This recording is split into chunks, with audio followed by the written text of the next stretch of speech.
Bonjour, aujourd'hui je voudrais vous parler un petit peu comment on peut jouer avec les ombres sur une page de scrapbooking digital. J'espère que vous apprendrez des petites choses et que ça vous aidera. Voilà, donc ici je voudrais arriver à ce genre de petites ombres qui donnent un peu plus de volume, de relief et puis de vie, on va dire, à une page. Donc on part, j'ai pris cette page que j'avais déjà travaillée et maintenant on repart sur la page sans les ombres. Alors, on va commencer par le petit tag ici. Donc, on se met sur le calque du tag. On double-clique dessus pour ouvrir la fenêtre où on voit ici l'ombre portée. Si jamais vous ne le voyez pas, il suffit de cliquer sur le FX ici et vous avez toute la liste et vous pouvez cliquer sur ombre portée. Donc là, vous ne cochez pas, sinon si vous cochez, il n'y a rien qui bouge ici. Donc vous cliquez simplement là pour avoir tout le tableau de bord des ombres. Donc là, le tableau de bord tel qu'il est, moi je le mets à 50%, j'avoue que j'aime bien avoir les ombres marquées, je trouve que ça donne une page ensoleillée, ça me rappelle quand je prenais mes pages papier en photo au soleil, donc c'est des marques que j'aime bien. Je trouve que ça rend des pages plus gaies. Mais là par contre, c'est beaucoup trop marqué, donc on va diminuer la distance donc, entre l'élément et l'ombre pour que ça fasse plus réaliste. Donc on va un petit peu diminuer encore parce que c'est du papier quand même. Et puis elle est peut-être un petit peu trop foncée, donc à ce moment-là on joue avec la taille et là on glisse. On glisse un petit peu comme ça. Voilà, ou même on peut faire en sorte qu'elle soit moins, si vous voulez, pouvez faire moins prononcée en cliquant sur l'opacité. C'est à vous de voir d'après votre propre goût. Admettons, on la laisse à 50 parce que je vais vous montrer un autre système pour après enlever un peu d'opacité. Donc on clique sur OK, là on est bon. Pour essayer de jouer un petit peu, parce que là c'est statique, c'est rectiligne, bon, je trouve que c'est plus sympa de faire quelque chose de différent. À ce moment-là, vous revenez sur le calque où vous avez votre tag, vous faites un clic de droit sur ombre portée, vous cliquez sur créer un calque et là vous avez l'ombre qui vient dans un nouveau calque. Vous cliquez sur ce nouveau calque, ensuite vous faites CTRL T pour, vous voyez, le sélectionner. Et là ici vous avez un petit icône qui fait comme une courbure et vous cliquez dessus. Et là vous voyez votre encadrement change. Donc ici, vous appuyez sur ce sont des petites manettes en fait, vous voyez, qui fait que vous pouvez jouer comme vous voulez avec. Donc ici, vous prenez, moi ce que je fais en général, j'enlève l'ombre du milieu.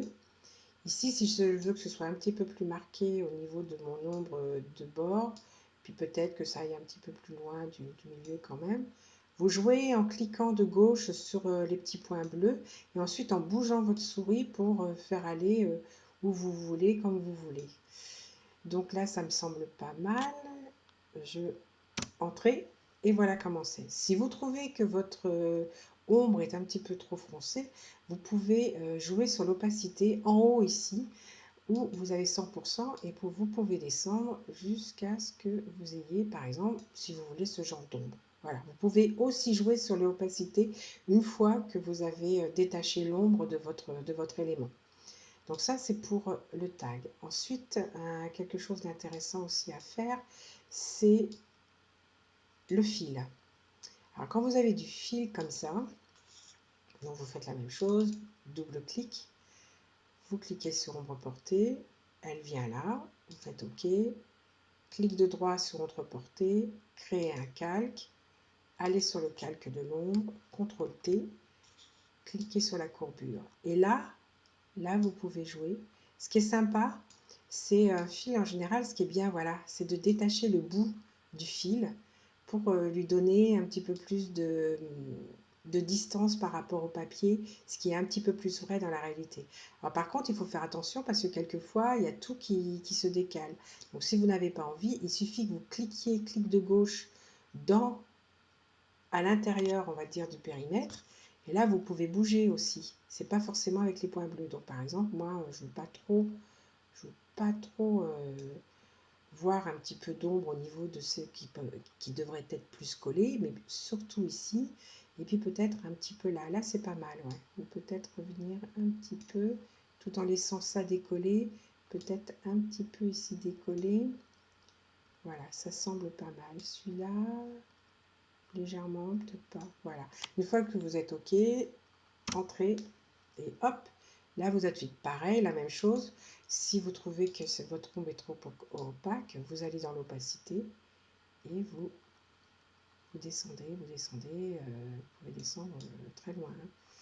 Donc voilà, là par exemple, c'est à vous de voir, c'est vraiment une question de goût. En plus, ça dépend si votre fond est foncé ou votre fond est clair. Plus votre fond est foncé, plus forcément il faudra que les ombres soient foncées pour être un peu visibles. Donc maintenant, on va voir par rapport à la photo. Donc ce que j'aime bien aussi faire avec la photo, hop, on revient toujours, OK, clic de droit, créer un calque, on va dessus, CTRL T, hop. Et là, ce que j'aime bien faire, moi, personnellement, c'est détacher un petit peu la photo pour qu'elle semble quand même pas tout à fait, parce qu'ici, par exemple, là, il y avait c'est une ombre portée classique. Bah, si vous avez ça, elle est même un petit peu trop. Donc, pour retourner dedans, si vous avez déjà une ombre portée, il suffit simplement vous double-cliquer sur ombre portée là et vous revenez dedans. Donc là, par exemple, je trouve qu'elle est un petit peu trop loin, celle-là. Je vais la rapprocher un petit peu. Voilà, je joue dessus et c'est bon. Mais ma photo est détachée par rapport au reste. Alors, ce qu'on peut faire aussi, c'est la chose suivante qui est vraiment très sympa. Admettons, vous avez votre photo comme ça et vous voulez la courber vers l'intérieur. Je vous montre. Donc, vous êtes sur le calque de votre photo. Vous ouvrez un nouveau calque. Vous restez dessus. Ici, il faut que vous ayez le noir, le carré noir sur le dessus. Vous cliquez sur pinceau. Là, pinceau, il faut que vous ayez comment on va dire, un pinceau assez diffus. Donc là, je suis dessus. Là, il est vraiment très gros, mon pinceau. Et donc, ici, au niveau de l'opacité, vous descendez à peu près à 20. On va dire 20. Donc voilà, mon pinceau, il est de bonne taille, là. Donc, une fois que vous avez fait ça, vous revenez sur le calque de votre photo pour la sélectionner. Pour ce faire, vous appuyez sur CTRL et vous cliquez sur la photo elle-même. Et vous voyez, il y a l'encadrement qui est en pointillé maintenant. Ce qui veut dire que ce qu'on va faire, ça va être seulement sur la photo et pas sur la page.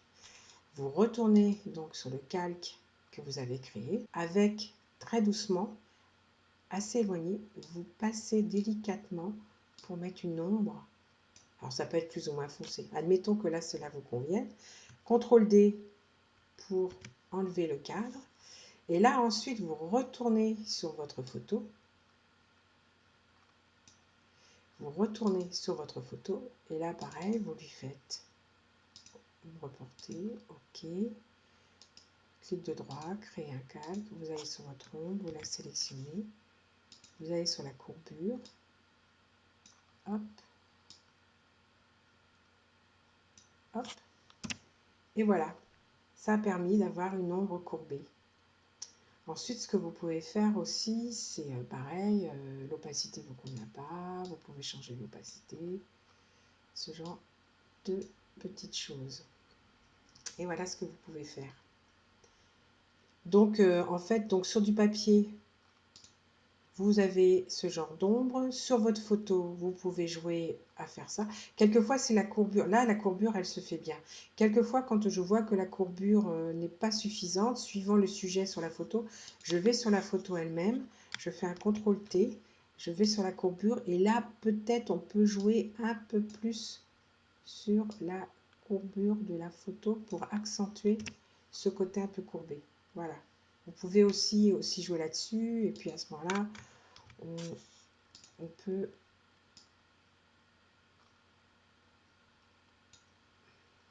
changer un petit peu l'ombre pour que ça aille mieux avec la courbure, mais pas trop quand même. Voilà, voilà ce que vous pouvez un petit peu obtenir pour donner du relief, de la vie à vos pages, surtout quand ce sont des pages comme ça qui sont très proches du scrap papier. Ce serait dommage de ne pas profiter de ce genre de petites astuces. Voilà, j'espère que ça vous a plu et puis à une prochaine fois.